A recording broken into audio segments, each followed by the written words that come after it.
Welcome to Uncloaked Illusions. I'm Chris Anthony, and I wanted to share an article with you that I read by Kamani Paul Emili.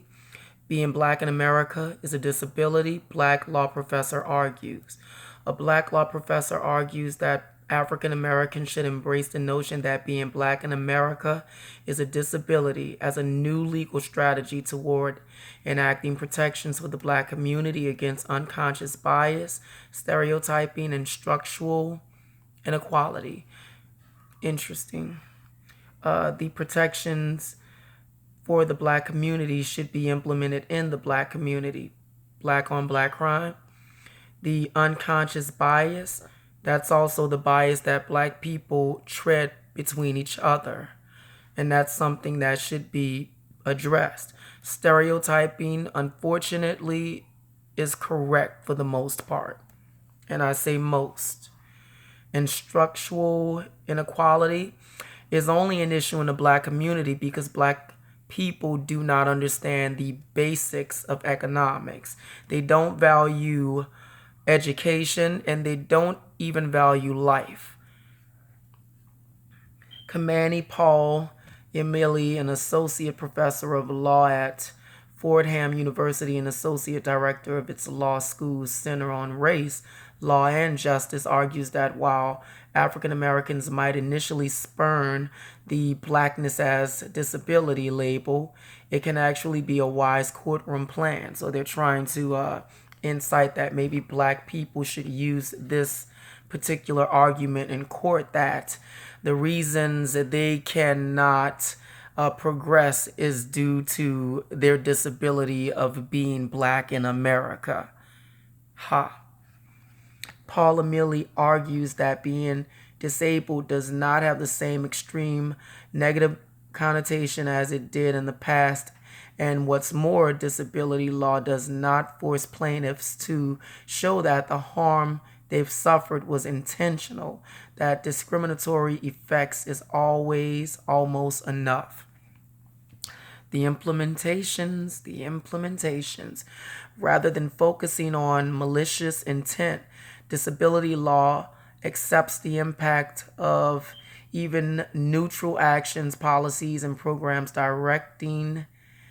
confronting the ways in which social structures, institutions, and norms can substantially limit a person's ability to perform a major life activity. Take a moment and pause.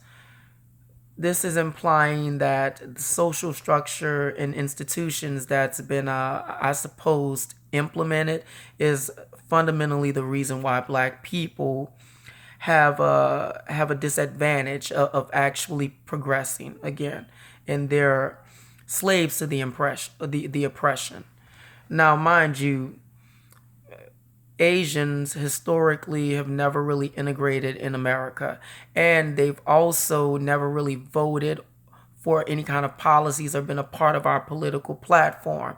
And they don't have to worry about being discriminated against on the means that Black people are, before and after the Second World War. However, they were able to rise out of this particular oppression. And the term activity does catch my attention because if you look at the 9 areas of activity, Black people, we are at the bottom of the totem pole in every single area. That's education, that's law, that's sex, that's war, that is economics, that is entertainment. I mean, and the list goes on. We are at the bottom of the totem pole, and this is why I maintain that they're not going to need your vote anymore after this particular political platform is dissolved with the Democratic Party. I digress. With that, Black people can claim Blackness as disability. Yeah, funny. As a remedial legal effort, harnessing this new paradigm to use the courts to require some sort of structural reforms that benefit the Black community against what Paul Emili contends is the limited opportunity African Americans face today due to unconscious bias, stereotyping, and structural inequality. Now they're gonna attempt to use the courts, and that's if any kind of judges abide to this bullshit, and you're gonna have one or two potentially in California that will abide to this, and it's not constitutional. It's completely the antithesis of the Constitution. So I hope this is not even allowed to fly even a centimeter into the atmosphere of the stratosphere. It's ridiculous. Paula Milley listed many reasons for black people's perceived disabilities, including facing increased likelihood relative to whites of living in poverty, attending failing schools, experiencing discrimination in housing, being denied a job interview, being stopped by the police, being killed during a routine police encounter, receiving inferior medical care, living in substandard conditions and in dangerous and or polluted environments, being or in substandard conditions. I'm reading it over again. Okay. Underemployed, receiving longer prison sentences, and having a lower life expectancy. Now, mind you, some of these things truthfully cannot be argued with, because the prison system, the prison system is primarily black oriented, along with the Mexicans. And I'm not saying that to be racist in any way. But also look at the Asian culture. We know China is full of pollution, and that's according to the media based in the United States. Let me go back to a couple things. Living in poverty. I know many people that I communicate with that lived in poverty in other countries, but that did not remove their fucking morals. They were not amoral due to their poverty, and they did not reject education like black people do. Job interviews.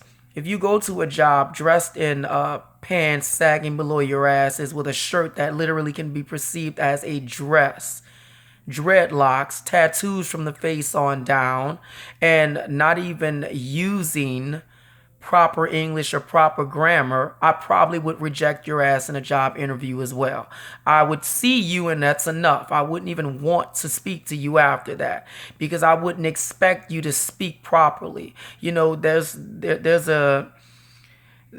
is a responsibility that also comes along with being educated, and I think people have a misconception of that, and it's misconstrued.